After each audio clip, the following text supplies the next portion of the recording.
Good evening, everyone. I'll call to order the Papillion-La Vista Community Schools Board of Education meeting for March 23rd, 2026. Make note that the Nebraska Open Meetings Law is posted at the entrance to the boardroom. We'll move into Section 1, call to order. Please rise for the Pledge of Allegiance.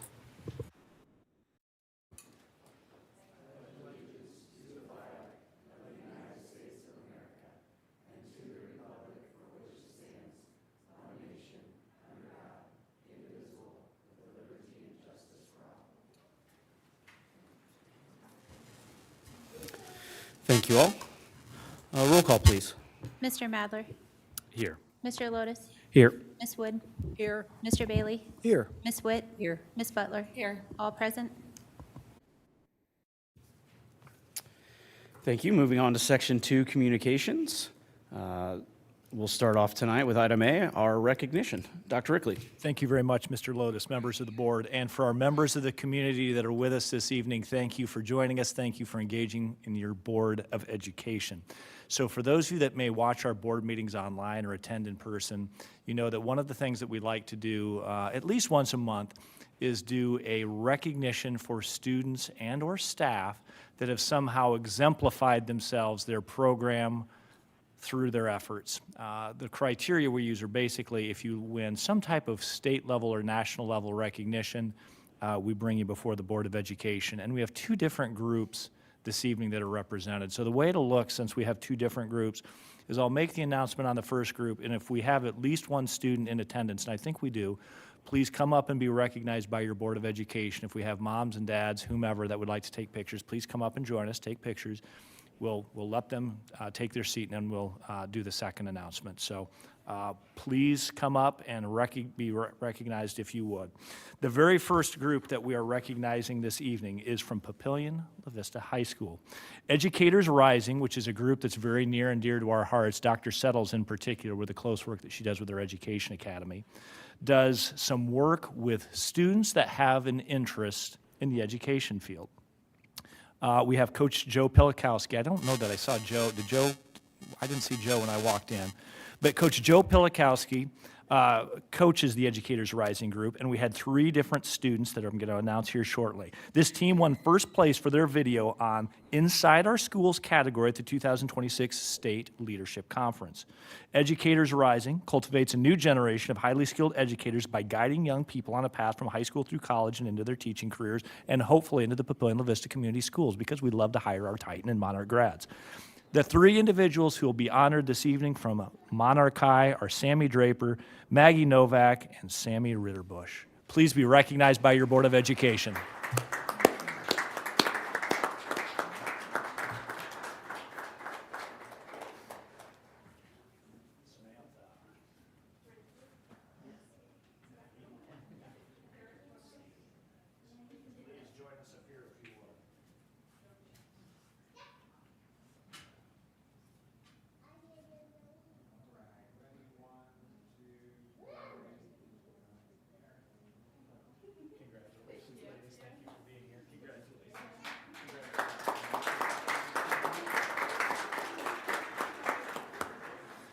And ladies, before you leave, see Dr. Settles. I think she has a teaching contract in hand for you.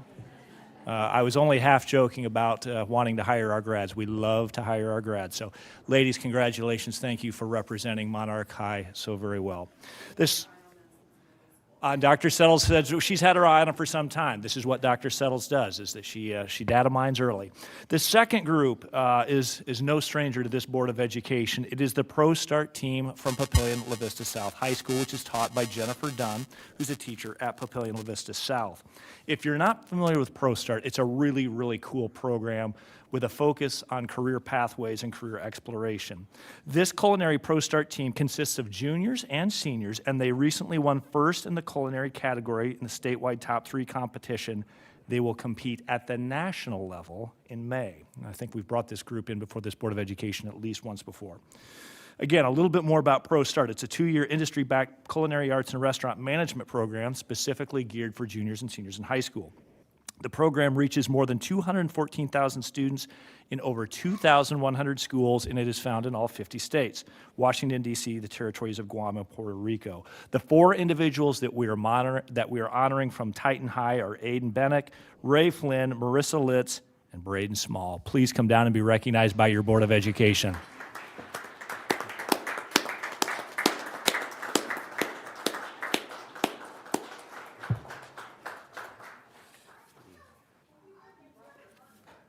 Oh, look at this. Love it, love it. Aiden.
Back-to-back state champs. As Chairperson Lotus pointed out, I think they're back-to-back, and not only that, but Ms. Dunn reminded me, this wasn't on my list, but Ms. Dunn was recognized as the Pro Start Teacher of the Year. Well done, Ms. Dunn. We are so very lucky to have you. Round of applause, please. So as always, our staff and our students continue to exemplify what it means to be Papillion La Vista Community School Monarch and Titan. Again, speaking of, we have our head monarch in the front of the room. Mr. Ryan, thank you for being here to support our students. And with that, Mr. Lotus, I'll turn the meeting back over to you. Thank you, Dr. Rickley. Moving on now to item B under Section 2 Communications, our Military Advisory Report. I'll welcome up Colonel Mark Russell. Welcome, Colonel. Welcome, Colonel. All right. Thank you again for having me, as usual, every month. So a big focus this time will be on what's next week, right? Month of the Military Child starts, so MOMC starts next week. We know you already have a lot of engagement with the schools in Papillion La Vista, and really appreciate that continued engagement. Just from a personal note, I've got a couple of kids, right? We ask an awful lot of our military kids. They're extremely resilient. They're really asked to, hey, wherever you land, just thrive and bloom and be resilient, right? So one thing I like to say is our military children they do not have superpowers. Rather, they are ordinary children put into extraordinary situations due to their parents' service. So for us, it's a huge blessing to have a community and a school district like you all that supports our military children the way you do. This month, I know we've got several things lined up, everything from hero story time, high fives, some MIC-3 training, as well as the military signing days at both schools. So super excited about those. And just in general, the continued partnership that you all do. So I know my kids, for example, in the last 5 years, 4 different schools. So it's a lot. And so having a month like this where we get to kind of celebrate what they have gone through and what they go through every day is unique. And now perhaps more than ever, where several of them may have parents who are downrange supporting operations. So that being said, April 15th is also Purple Up Day. So encourage everybody to wear their purple on April 15th in support of our military children. And then finally, a note here, just deployment family resources. So just a reminder, and we remind on base a lot and let our members know, but for folks who have family members who are downrange right now, there are a lot of family resources available on base to help support those families during some of these difficult times and when they may have a family member downrange supporting operations. So we have a number, obviously, right now directly supporting operations. So any questions for me? Colonel, you mentioned April 15th being Purple Up Day, and I believe our own Dr. Villarreal has made Purple Up T-shirts available to staff, and we've already distributed or sold several of those. So Staff members that are here or maybe watching at home, please help us show our pride in our military families. Colonel, I don't know that you would have this at your fingertips, and maybe Dr. V would. The military signing day, that's something we're really excited about. I think this is perhaps the first year we've done this. It will look and feel a whole lot like a college letter of intent day where 100%. So- It's meant to mimic that, and I think this is the first time we've done this. you don't happen to have the date at your fingertips, Colonel. If not, we will find it, and Dr. V is feverishly looking it up. But April 8th for Monarchs, thank you, Coach Ryan. And 29th is the other one. And the 29th, so we'll push that out to board members, but thank you for the reminder for that, Colonel. We're really excited about Yes, sir. being able to honor our soon-to-be military enlistees. Yes, sir. Thank you very much. Thank you, Colonel. All right, moving on to item C under Section 2 Communications. Our presentation for this evening, our brew wrap array. Yeah. Dr. Siri. Perfect. So as they make their way up here, I do want to welcome the principals from the Barap Array. The Barap buildings are represented by Bell, Rumsey, Ashbury, Patriot, Portal, and Prairie Queen. So they are here tonight, and they are going to share with you a little bit about our positive behavior support system. So I'll let them jump in. And you guys want to introduce yourselves in the buildings you're in? Maybe, perfect. Let me start, yeah. Good evening, everybody. Brian Gazing, principal at Bell Elementary. I'm Seth Hively, and I'm the principal at Prairie Queen Elementary. Ann Burmeister, Rumsey Station Principal. Mindy Grimm, proud principal at Patriot Elementary. Megan Schumacher, principal at Portal.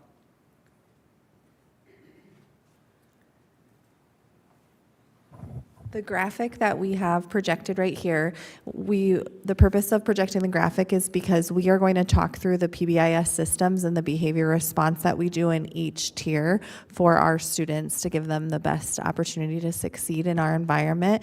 And so we'll start in the blue area, which is the essential core practices for all. And then as we progress throughout the presentation, we'll go up the tiers to talk about what we continue to do in all of those tiers to support all students. So our first tier, tier 1, is essential core practices.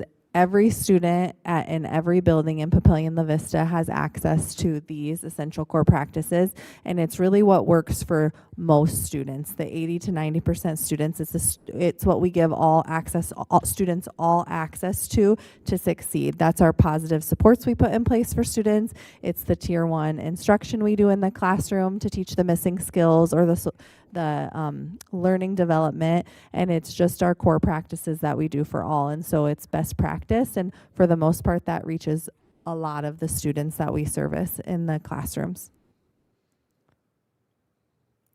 One thing that we have all students have access to is Skills for Success. And so at the elementary level, this is being implemented through the everyday speech curriculum. We hit 5 core competency areas for that. Most of the lessons fall within self-awareness, self-management, social awareness, relationship skills, and responsible decision-making. And the goal for this curriculum is that students engage in appropriate lessons that enhance the classroom culture, but it also is it's a huge and awesome resource for our staff because we are able to assign individualized lessons for students based on their individualized missing skills. And so it really helps us meet students where they are. And then we also, each classroom teacher starts their morning, or they can close out their circle at the end of the day with the Skills for Success lesson, and all students receive that kindergarten through 6th grade. This is me. This is one of my favorite things to talk about. How, through PBIS, do we recognize students for positive behavior? There's many different ways that many schools do things. One way we do positive office referrals. As we know, supporting kids and recognizing when they are being safe, responsible, respectful, and kind through descriptive feedback, through giving tickets, through positive office referrals. It's funny, that's something that I do in my building, and I'll call parents and say, hi, this is Mrs. Grimm. I have Seth in the office today, and the first thing they'll do is, oh, is he in trouble? Well, Seth would definitely be in trouble, but but these are things that my teachers do once a week. They nominate kids once a week. I bring them in the office. I talk to the parents. I talk about how proud we are, all the wonderful things they've done in the classroom, and recognize all the great things they've done to make sure that they follow those positive behaviors, being safe, responsible, and kind. But then I let the parent actually talk to the child on the phone too. And you can see the smile on the child from ear to ear. They are smiling, the parents are smiling. It's just a great way to build relationships and get that positive relationship between school and home. So that helps support us in the building. Also, a lot of buildings also do Student of the Week. So we have PBAS traits each month that we work on, and we recognize kids once a week for the positive things they're doing, along with making sure that our staff development in our building for not just certified staff or classified staff is all based on those traits. So we make sure that we have a common language, a common curriculum amongst all the classrooms, and also making parents informed through newsletters, through social media posts, to let the students see pictures of students doing safe, responsible, respectful, kind things. Each of the schools give out, they have some type of ticket system that they use where kids earn tickets and giving descriptive feedback and maybe saying, Stephanie, I really like the way you're sitting in your chair nicely. Thank you for continue to engage in your work, instead of just saying, Stephanie, good job. Because what does that mean to Stephanie? That doesn't mean anything to Stephanie. But you're positively rewarding them and giving that continuous communication and all those great things that they are doing as you're working on a school-wide. There's common language amongst the school and making sure to get the parents involved. I think that's a big piece of it, building that positive relationship with those parents and getting them involved in what you're doing in the school and in the classrooms. Sorry, and I talk really fast.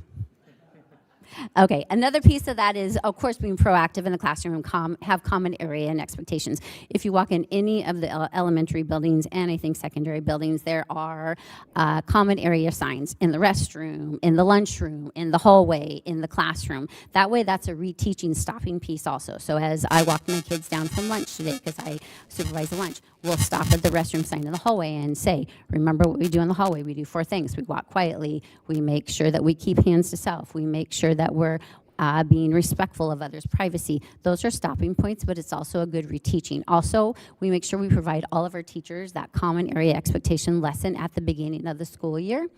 But it's also important that we don't just teach these things at the beginning of the school year. We teach these things throughout the entire school year. We reward kids throughout the entire school year for following those common expectations. That is common language throughout every building. And then we also give the teachers the autonomy to actually have those common procedures and expectations in the classroom. Each classroom, yes, we have school-wide expectation procedures, but the teachers have the ability to set those procedures in their classroom and involve the kids in that. It's not just the teacher saying, this is how we're sharpening our pencil, or this is what we do when we get out work. They're involving those kids in that process, so they take some responsibility and ownership in their behavior and expectations amongst themselves and within their classroom, building that positive classroom culture.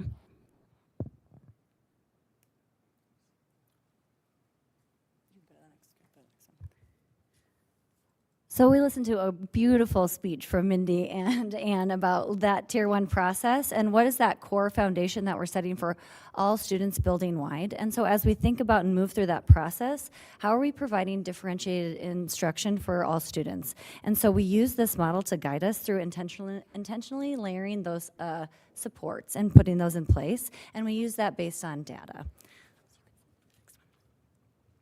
So in this next slide, it's showing what interventions are available to all buildings and that everybody has access to. So this is creating equity for all students in all buildings and practical interventions that address those lagging skills and areas of focus that we need to hone in on for students.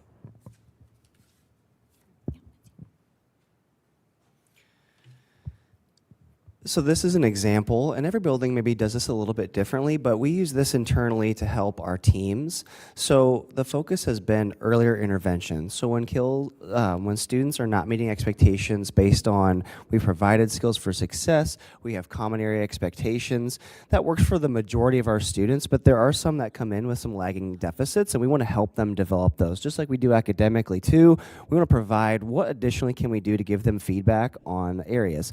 So we'll show you an example of what a booklet looks like, but basically when we see students maybe getting office referrals, they might be even asking for counseling visits. They might be tardy, they might be frequently absent. So we have identified ways, so as a team, we can just go off of this list and go, hey, I think this might be a good consideration to put them on. We'll highlight some check-in, check-out is what it's called, that we can pair them with a trusted adult outside of their classroom teacher to get some positive feedback, a check-in in the morning, a check-out at the end of the day, and then typically we incentivize that. So they're meeting goals and getting rewarded for that. So we'll show you an example of that. In addition to some of those intervention ideas that we can kind of match to a skill area, something really simple that a student gets, this is one of our examples at Bell, is they get a daily check-in, check-out sheet. So every hour of the day, they take it across all settings. They bring this to their facilitator in the morning. They have a great little 1-minute pep talk about their focus for the day. Hey, what's our, let's focus on safety first today. Here's some things we know that we've been working on. Can't wait to see at the end of the day how you do with that. And then it's typically their classroom teacher, but we do have, specialists that will fill this out when they go to their specials courses.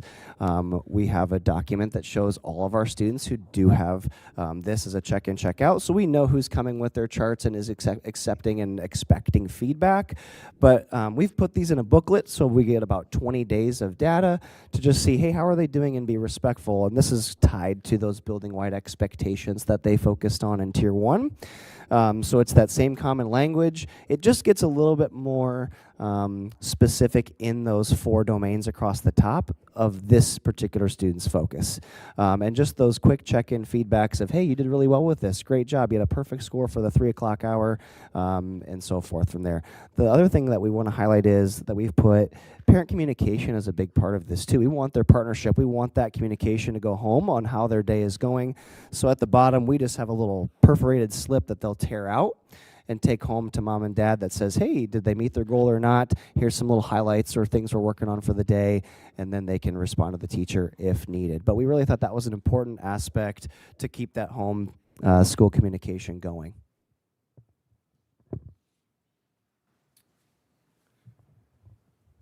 Megan will make fun of me because I bring a notebook, but I don't actually look at it. So this is just for me to hold on to. Part of, at first, I guess, the PBS leadership, we have a district PBS leadership team, and they've done a ton of work on these workbooks. So what we've been referencing, buildings have autonomy to do things their own way, but there is that foundation laid for everybody. And that's been extremely beneficial. They did some research from surrounding districts, and they found out that check-in, check-out is a really good first level intervention for a kid that's exhibiting some sort of extra behavior. It could be with absenteeism, just kind of like what Brian talked. Those early indications of something might be going on. Let's get them a trusted adult. Let's track some data, make sure things are in place, and see how things turn out. So we have good exit and entrance criteria for that. But our district PBS leadership team, I know I'm going to miss somebody, but I know Chad Nichols, Kaylee Ayala, and Tammy Voisin did a lot of work on creating these guidebooks for us, and that was new this year. So we have, every building has that foundation guidebook to do things the same way, which is very helpful because every building, Brian does booklets for his kids, we have Excel sheets. So there is a little bit easier way, like for people, whatever works for your building. So to give you just kind of like a snapshot, this is just Prairie Queen. Everybody has different data from this. Everybody's at a different position in their building, depending on leadership, teacher turnover, things like that that can impact your ability to, mentor kids and do all the things that you need to do. So at Prairie Queen, since I pulled these numbers, we've had 23 students that have been on check-in, check-out since August, so that's 5% of our population. We have kindergartners all the way to 6th graders represented in those numbers. We have 20 staff facilitators, so in the check-in, check-out is what I'm referencing. We have 2 coordinators, so part of that process, you have coordinators who organize the system. So they're the ones like a teacher's like, I need help with a kid, or we're looking at data, we reach out to the coordinators. Sarah Clausen for us is our school counselor. She does K-3, and then we have our school psychologist that does 4 through 6. So teachers know they have a direct line if they need help, and then if parents have a request, we have some parents that will request this sometimes, and then we can look at data and go through that. I'm very long-winded, so you're going to have to nudge me. So the facilitators are the teachers. We actually have some paraprofessionals that's supposed to be certified, but when a kid when they pick, like we had a kindergartner that picked our media para. We asked the kids, who do you like in the building? Who do you look up to? And they pick their people because then there's some buy-in that they want to go check in with that adult. Again, we have to make sure schedules align because they got to check in the morning and at the end of the day. We have seen like some of our paraprofessionals even, and it gives them some good purpose to show up every day for those few kids that pick them to be their facilitator, their mentor. So that's been really neat. So out of 23 students, we've had 11 students that have graduated off the program because there is exit guidelines. So if we monitor that data, which is our tier 2 and tier 3 team, we look at those spreadsheets and we look at their percentages over the weeks. And if they're being successful, just like an academic intervention, if you're being successful, you don't want to keep intervening that whole time. So you tier them back to tier 1. So then we let the general tier 1 system work itself. If we would need to get back on it for some reason, we have it and we have a mentor ready to go. So out of 23, we have 11 students that graduated, 10 showing a positive response or they're new to it, so they're currently in it. And then we've had 2 students that have moved to a modified, which that would be like a 2.5, not quite tier 3 yet, but that would be if we take that basic check-in, check-out chart, we might add a couple breaks during the day. We might add another check-in. We might add more frequency and feedbacks. Like if an ELA block is 75 minutes, maybe the kid needs to be given specific or corrective feedback halfway through that subject time. So that's modifying that, and we would call that like a 2.5, and we base those decisions off of data in order to do that. Let's see if I have anything else. Yeah, the impact, I put that up there. I mean, this intervention is based on relationships. So if you get kids that can connect with adults at school, kids want to please their adults. They want to do good. And it's shown to be beneficial in our school. So I'm glad as a district that tier 2 team has put that together. Yep, and then before I get back to Megan to kind of close out, just highlighting a couple other things that we do at the buildings. I just put data collection. I know Seth kind of talked about this too. It's an internal spreadsheet, so we do track per hour how they're doing, depending on how we set that up. Ours is color-coded, so we can identify maybe some hours that are harder for them, and that's like Seth said, if we feel like the morning is just long, we'll build in some breaks if that feels like that's going to set them up for success. And I just said that allows us to identify and personalize for each student, and if we need to do additional team problem solving, that really is a good way to make it visual for us, so we're not spinning our wheels going, why can they not quite get this full day together? And then he mentioned this too, every building does this a little bit differently. We did train all staff at Bell. We just felt like, Seth highlighting as media para, we want any adult to be that extra trusted adult that a student might pick as their facilitator. So we thought if everybody's ready, it might be the next person picked that the student really wants to add in the feedback in the morning and the end of the day. So I think it's just that extra buy-in. Seth really highlighted it. It's all about the relationship for some of these students. They just need that additional adult giving them those pep talks in the morning and throughout their day. I gave my talking minutes to Seth and Brian. So just to kind of close out what everybody has said, but our collaboration with families is so important. So that check-in, check-out sheet or whatever data collection that we're sending home is a good homeschool communication piece, so that we're always communicating with parents and families about what does that look like in the day? What are some highlights? What are some maybe areas that we need to work on a little bit more? And we can always have that open communication. In my building at Portal in particular, we've done a few different things. So we do have multiple staff members who also do check-in, check-out. Like everybody has said, I echo that, it has given purpose to all staff members. And it's been very powerful to have multiple different people for students to connect with across the building. So it makes a big difference. One other thing that we've been doing in particular at Portal is every certified staff member has 3 students, and they do a 2x10 with.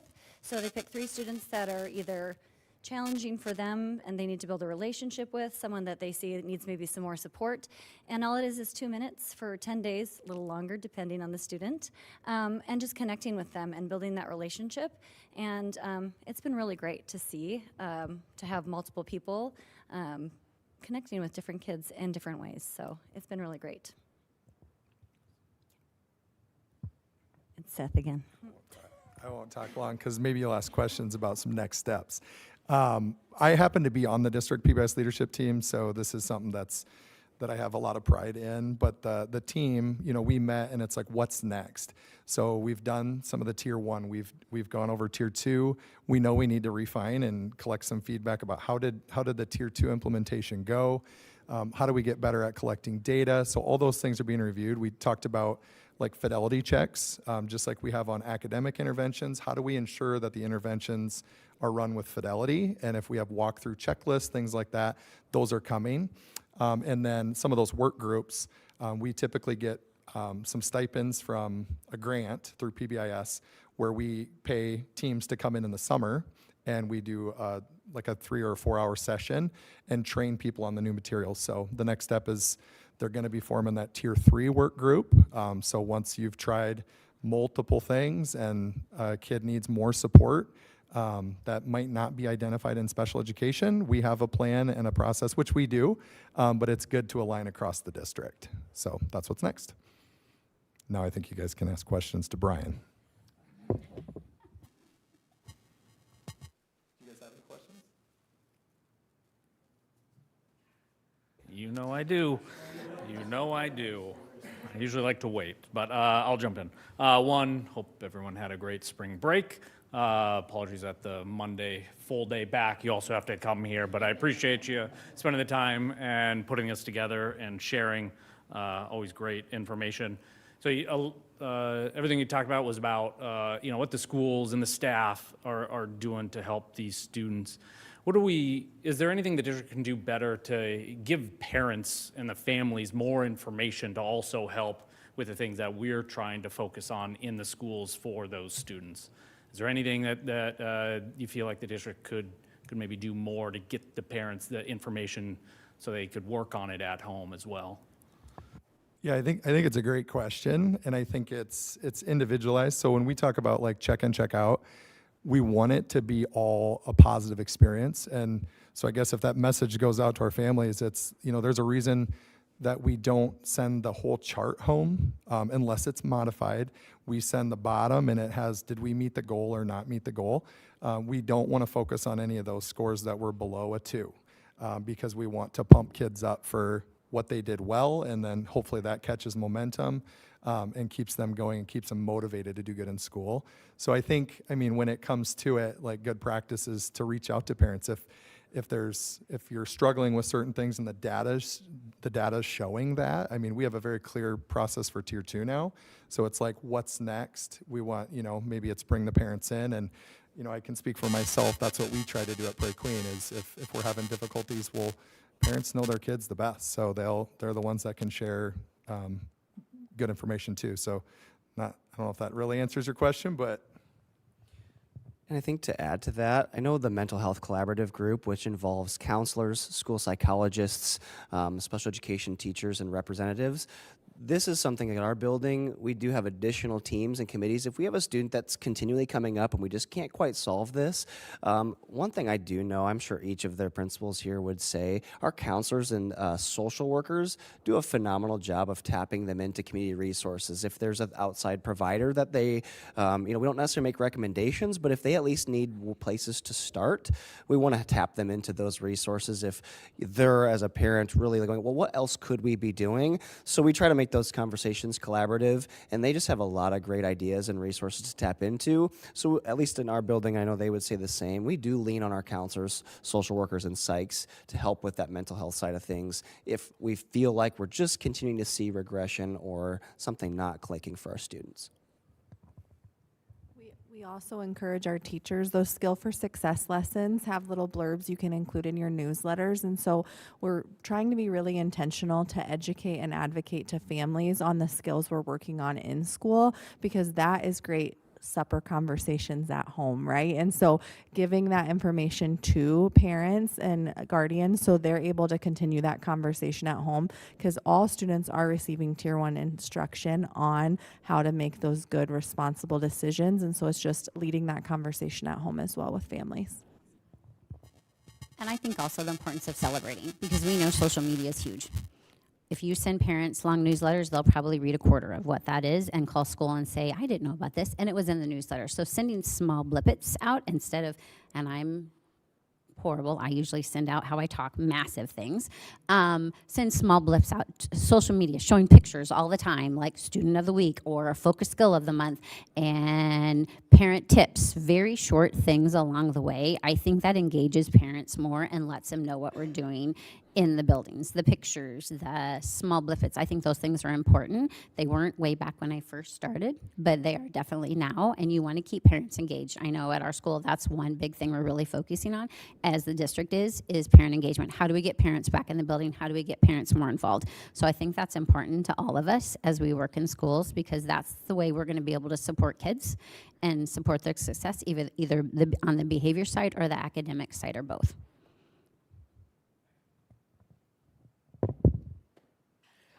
Well, I love this stuff, you know I do.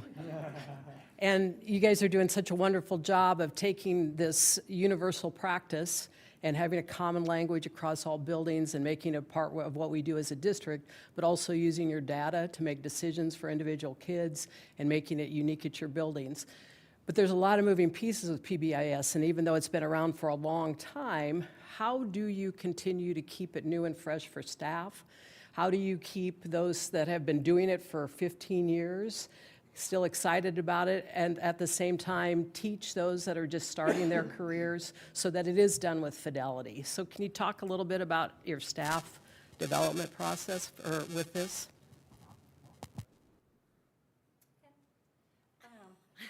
It's my turn.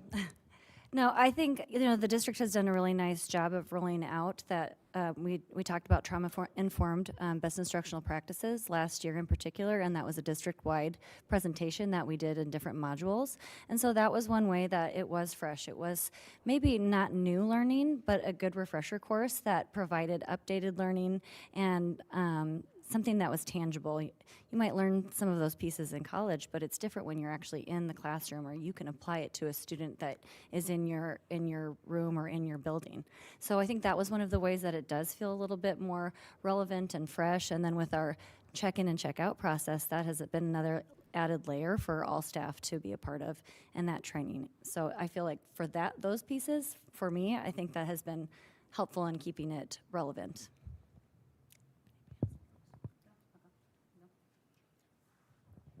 And as you say, teachers who have done this a long time, they continue to do the same thing. So I think in the last year, at least at Patriot, we looked at the systems we had in place, and we didn't do it just as a PBAS team. I involved the whole entire staff in that process, because I think you get ownership if it's something that the whole staff's involved in that process. So we revamped our flow sheet, we revamped our referral sheet, we got input from every single person on the staff, including classified staff, because they're all involved in making sure kids are successful.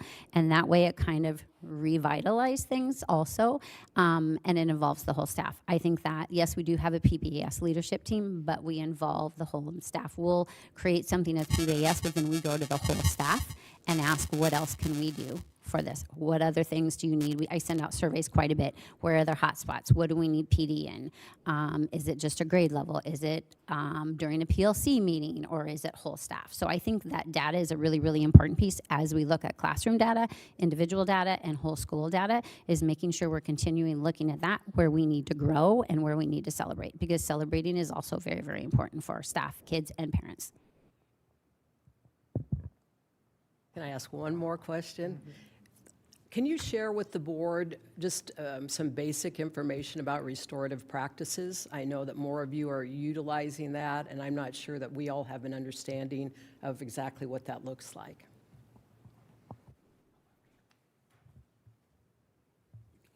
I'll try. We're not a pilot building for that right now. I know Trumbull Park and Carriage Hill. I went through that training with Carriage Hill last year when I was principal at Carriage Hill. And it was a 2-day training, and then there was a lot of follow-up. And it's really, I mean, it is very powerful work. It takes a lot of time. It's a lot of, basically, if you think of like, you know, being in a circle and having pieces that you can talk with and letting everybody have a voice about what they feel about a situation. And it's basically, it gets multiple perspectives in the room, and it lets you hear from other people about kind of what's going on. So I know this year they went through some of the conflict resolution side, and it's just like when we went through like TCIT training, you know, you do the foundation first and then you learn how to deal with when something happens, then we do this as a response. So it's all about the procedures at the beginning. So again, I don't want to misspeak on the restorative practice because I'm not in the pilot building and they've done more training. But I do know that it's been successful. We've talked about it at our district PBS leadership team meetings. They've had a lot of fun with it. The staff has been trying things, I know for sure at Carriage, because Tracy McShane joined our team as well. And so she spoke very highly of it and that her staff is on board. So did you have anything else?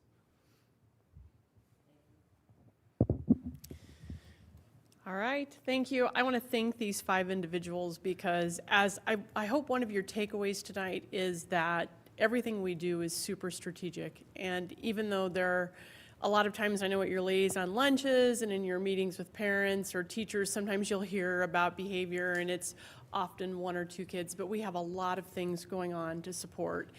And this is one of our essential core practices. We have 6. There are 6 essential core practices that all buildings are expected to implement, but as Seth mentioned, making it work within the culture of that building might look a little bit different. But these 5 individuals, along with Corey Hall, who couldn't be here tonight because he's at his son's banquet, it really does start with a leader. And it's a lot of work to make sure that staff is buying in and that they're on board. But in order for kids to be successful and academically learn, it's a necessity to get them ready. And sometimes we have to teach them how to be learners. And that includes behavior as well.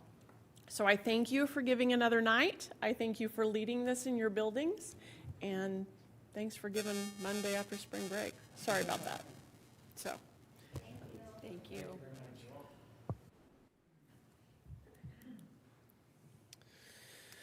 Thank you very much.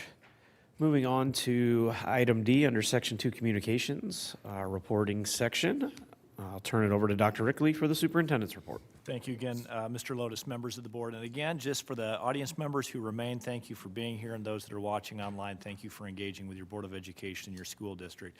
Just want to also reiterate what we've heard a couple of times, but hope that everybody really had a great spring break. It comes at a really nice point in the school year. It generally serves as the line of demarcation between third and fourth quarter. And hopefully, if we get a nice bit of weather out of it, and we certainly had a little bit of that this weekend, along with some basketball. So here's wishing everybody a strong start to the fourth quarter. I know we will finish strong. Speaking of good weather and getting outdoors, we had, I don't know how many years we've done this, ladies and gentlemen, but we had the Superintendent's Cup event this afternoon. Some of you have attended, some of you had sons or daughters participate, but it's the Titan Monarch golf outing. It's at Terra Hills Golf Course. I think the golfers were probably hoping for a little bit warmer weather and maybe a little bit less wind, but it was a great opportunity to see our kids in action, our coaches in action, and I believe there's one other golf invite where Monarch versus Titan square off, but this is kind of the traditional start to the school year and a great way to see our kids compete, even though the weather didn't cooperate as well as we'd like.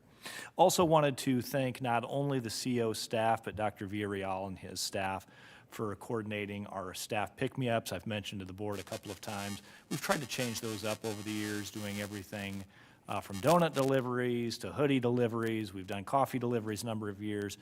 This was another coffee delivery. And it's a staggering amount of work to coordinate 21 schools and an additional 4 or 5 ancillary programs from technology, PLEC, IDEAL, all of our early childhood programs, and every single one of the 1,800 staff members that calls Papillion-La Vista Community Schools their home gets a visit. And we can't always catch them in the classroom or in their office, but more often than not we do. So it's a great way to provide a pick-me-up. It's a great way for us to be in our buildings and to be visible, but it takes a lot of work. So Dr. V and all of our volunteers, thank you for that. Also wanted to share with the board We're finishing up some student engagement. Along with Dr. Hildebrand, I've had another opportunity to teach Liberty Day. Most of the board is aware this is something that we do annually, and a handful of CO administrators go out and teach a mini lesson on Liberty Day, which really consists of a number of topics: American Revolutionary War, the Articles of Confederation, which were our form of government, as we know, after the end of the Revolutionary War, the pre-Constitution period, and the development of this great nation's Constitution. And then we talk a little bit about Bill of Rights, we talk about the amendment process, branches of government, and all that stuff that former government teachers like myself geek out to. It always amazes me how talented and gifted our kids are, and the board's heard me say this any number of times, but if you spend even just a small amount of time in our schools or in our classrooms, you will have great faith in the future of this country. I promise you that. We've got good kids, we've got smart kids, we've got respectful kids, we've got engaged kids. So it's a good reminder for me because I'm not as close to the classroom as I used to be. We also had a great student luncheon. Jason Ryan hosted again at Monarch High. We had a group of 8 Monarchs, 8 Titans, had a spirited conversation around student attendance, which is really important this time of year when the weather starts turning nice. And we had a conversation about not only what draws kids to school, why are you here, right? It can be kids. Friends, it can be a favorite teacher, it can be an athletic program, it can be something else. But we also talked about what are those barriers, what are those things that prevent you from being at school on a regular basis, because we need to know what to reinforce, but we also need to know what obstacles are in front of us. So as always, we had a great conversation with our kids. And lastly, just a reminder that we are rapidly approaching the end of the legislative session. Today was day 48. Which means we only have 11 days left on the legislative calendar. Sine die is the middle of April, so there's still a number of breaks between now and then, but there's just not much time left. 2 bills in particular that Brett's been watching closely, 1219, the 2% cap. We don't want to assume anything yet, but it's looking like that bill is losing some momentum, which is probably good news for public education in the state of Nebraska. We did find out that LB 1050, which this board has been tracking very closely, which deals with mandatory retention, that did come out of the Education Committee just this afternoon, which means it will go on general file. Again, I don't know if there's going to be enough time to get done with anything with 1050, but we'll monitor closely. And as we get closer to the end of the session, I know Brett and I always work with Senator Gay on doing kind of a wrap-up of the legislative session and how it might impact school district operations. And with that, Mr. Lotus, members of the board, I would conclude my superintendent's report. Thank you, Dr. Rickley. Moving on to board member reports for this evening. The only thing I have is that tomorrow at 8:15 is the Senator Roundtree call. I know, Skip, you mentioned that 2 meetings ago. So it's for anyone, for any school board members on in a district that Senator Roundtree touches. So I think he might have even done like the whole metro area. But last time around, I was the only board member out of any school board to join. So I got a 15-minute face-to-face with him, which was great. He's always great chatting to and trying to talk to on these bills, especially I know we have some of these unknowns that are potentially moving to the floor. So it'll be good. I plan on joining tomorrow if I can, but if anyone else can join, it's at 8:15, and if you didn't get the link, let me know, and I can shoot that over to you.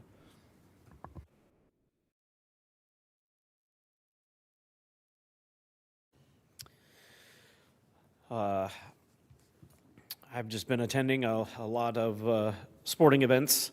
Obviously, state basketball a couple of weeks ago, right after our last board meeting. Titans made it all the way to the finals again, with the Monarchs being there and having a very close loss in the first round. But congratulations to the Titan boys basketball team. I mean, state title game, back-to-back years with being state champions last year and then state runners up this year. And for Coach H, what a great way to go out with a heck of a championship game and a battle as he heads into retirement. All the spring sports have kicked off over the last couple of weeks, so all 4 men's and women's soccer teams have chalked up wins, with the Titan boys winning the Kearney Invitational on Saturday in that fun 95-plus degree heat. And both track programs were at the College of St. Mary's Indoor Invitational this weekend as well, and had lots of success on both sides. And obviously, Dr. Rickley mentioned golf was out today. So lots of activities going on, and we know when we hear from our student council reports, obviously the spring plays and other activities are going on as well. All right, moving on to our final section, item E, committee reports, building, grounds, and finance. We have not met since the last meeting. Human resources and student services. Yes, we met on March 17th.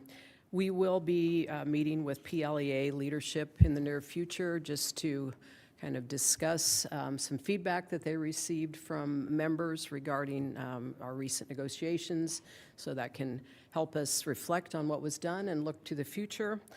You'll see later on in our agenda, we will be Dr. Settles will be sharing some information with us about administrative salaries and also superintendent's salary. And then we also touched on the 4,000s that will be coming up for review in the near future. Thank you, Ms. Wood. And curriculum and Americanism. Yes, we met on the 19th, moved that up so that we could discuss a few things before this meeting. We touched on a number of things. Excuse me, I'll try to keep it pretty short, but talked a little bit about the summer school. I know they're planning on doing a course review of that would be next year. They're starting to work on a couple of like an online personal finance course, and then also kind of a pilot for an online computer science class as well.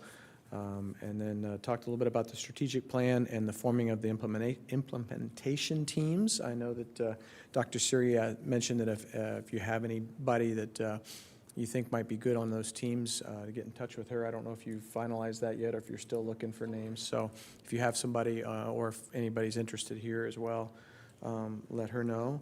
We talked a lot about some of the literacy plans. Wow, words are difficult tonight. It's okay.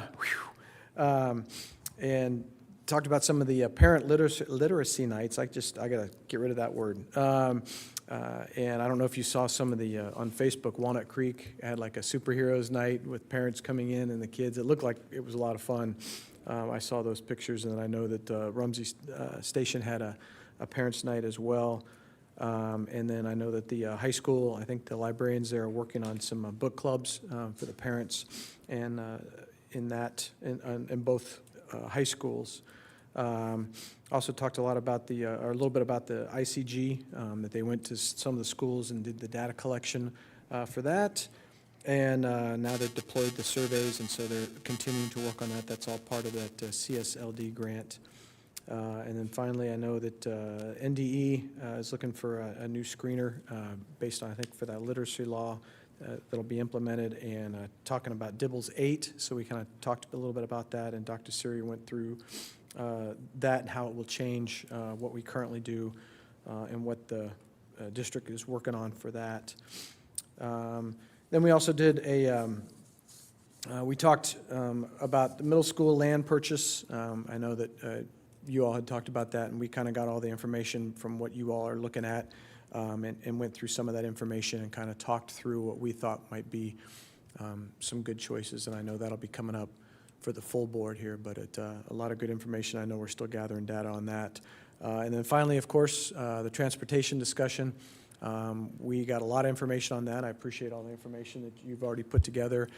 We came up with a number of questions that we had put back to the administrative team so that we could get some more information and try to determine what will work for our district.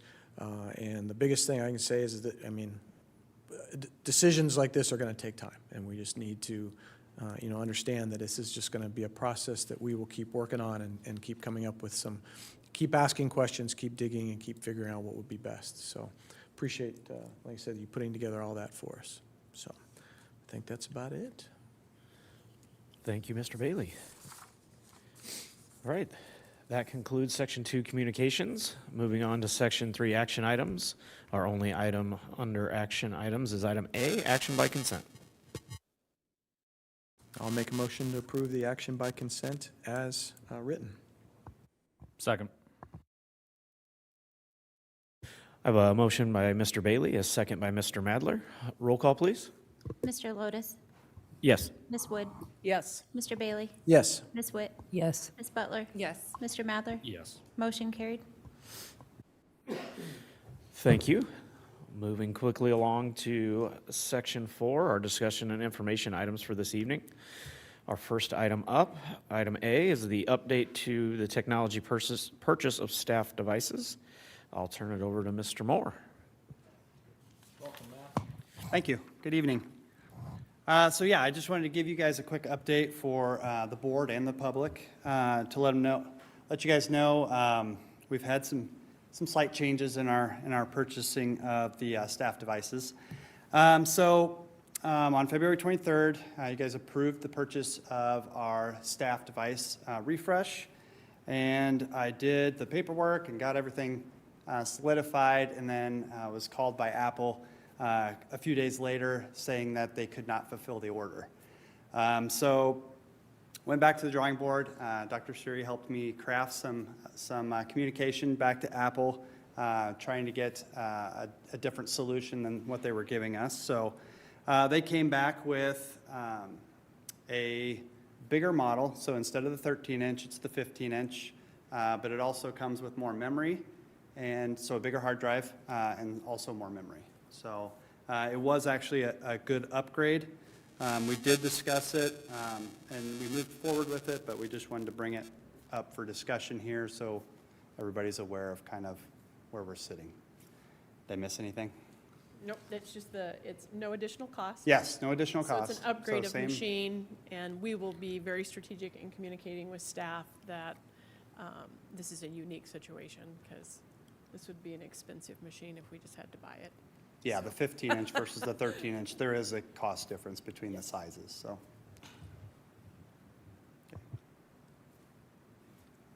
Any Anybody have questions? Further No discussion? change in motion was needed. Yep, no change, nothing there, but.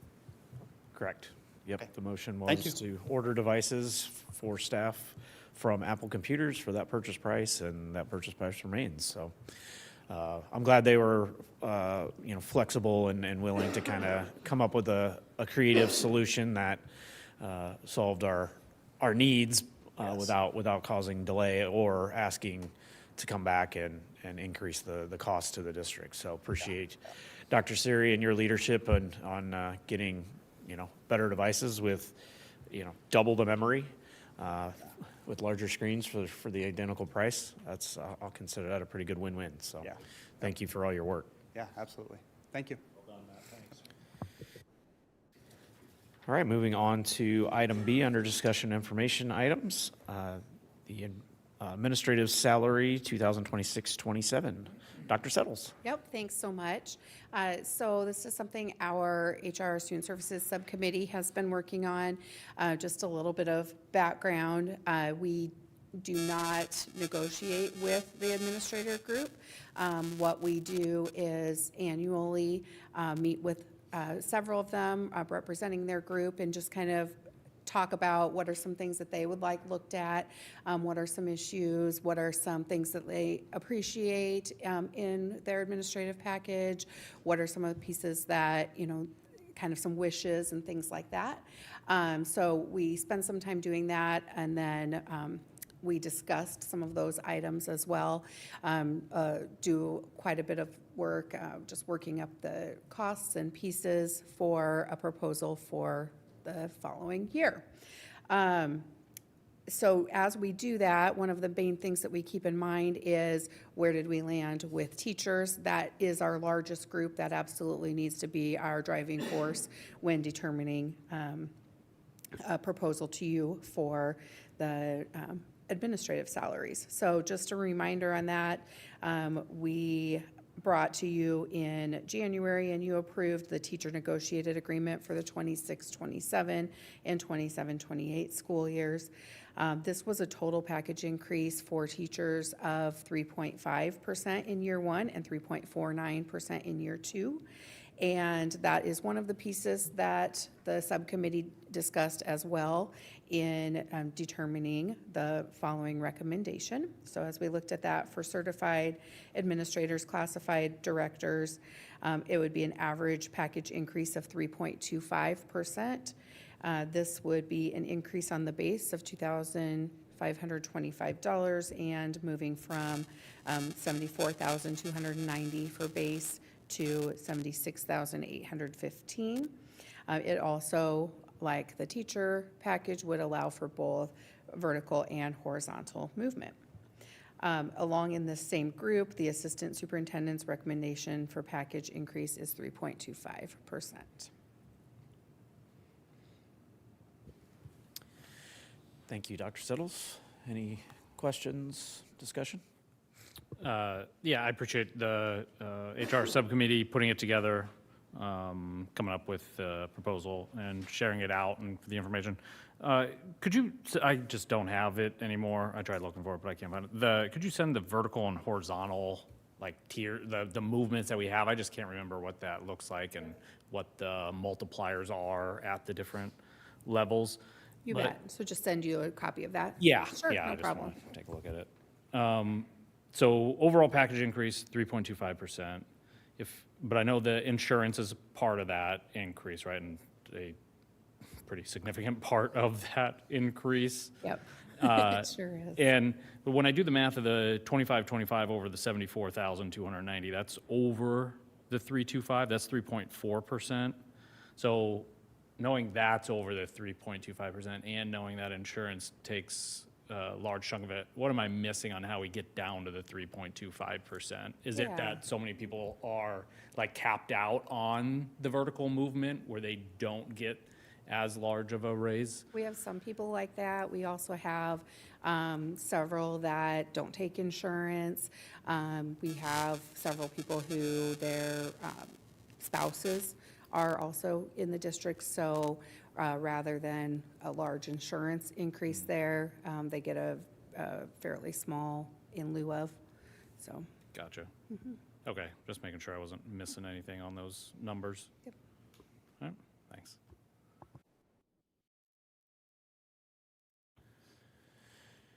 Any other questions, discussion? All right, we will move on to our final item under discussion and information items. Item C, the superintendent salary proposal for 2026-2027. Dr. Settles. Yes, thank you so much. This one is one that we spend also quite a lot of time doing some research, some background every year. And again, for the superintendent salary, we certainly consider the teachers are our largest group. We want to make sure that where we are very cognizant of that in making a proposal, with the teachers being at a 3.5%. As we looked at varying factors, we are bringing to you a total package increase, which would be a 3.002% total package increase for Dr. Rickley. We do take some time and look at the top 15 largest districts in the state in making a recommendation in every which way that we look at this. We have noticed that Dr. Rickley falls between 8 and 11, determining if you're looking at total salary or total compensation. We also, on this one then, with that 3.002%, it would propose Dr. Rickley's salary to be $288,136.41. One of the pieces that we noticed, this probably falls into your last question as well, Marcus, and we saw with the teacher piece as well, since we did have the retirement representing a decrease for district contribution with the legislative changes, that does impact that total package as well. When we also consider in those retirement contributions plus the increases that we see in FICA, Medicare, and insurance rates calculated, that's a total package cost of $351,000, should be a comma there, $780.16. And that does not include the budgeted amounts and allowance for reimbursement and travel reimbursement, that is, and association and membership dues. The total budget amount for those items are included in the Transparency Act as well. The total budgeted amount for the whole contract is $361,780.16. This contract you did update back in December, adding an additional year. There were no other changes made back in December when you did that. So at this time, the only piece that you have to look at is the salary and total budget cost. So this contract does cover through the 28-29 contract years. There is a copy always of the 3-year contract available for patron review on the district website in accordance with the Nebraska Superintendent Contract Transparency Act. Thank you, Dr. Settles. Questions? Any discussion? No, and so we take a look at this in subcommittee. As Dr. Settles mentioned, I mean, we are looking at comparables, our peer group, similar sized districts throughout the state. And again, we recognize, we are the 4th largest district in the state of Nebraska. And as Dr. Settles mentioned, we're nowhere near the 4th highest paid superintendent in the state. We have to, one, take a step back and take the man sitting next to me kind of out of the equation as we look from a competitiveness standpoint. The one thing we can't do is allow ourselves to fall too far behind. And then if Dr. Rickley were to leave or at some point decides to retire, and we then have to go to market to find the next top-notch leader of this district, it would be very hard for us to come to a meeting and ask the public to support us in a 30% increase because we've been too conservative as we look at the position itself as the leader of the 4th largest district. So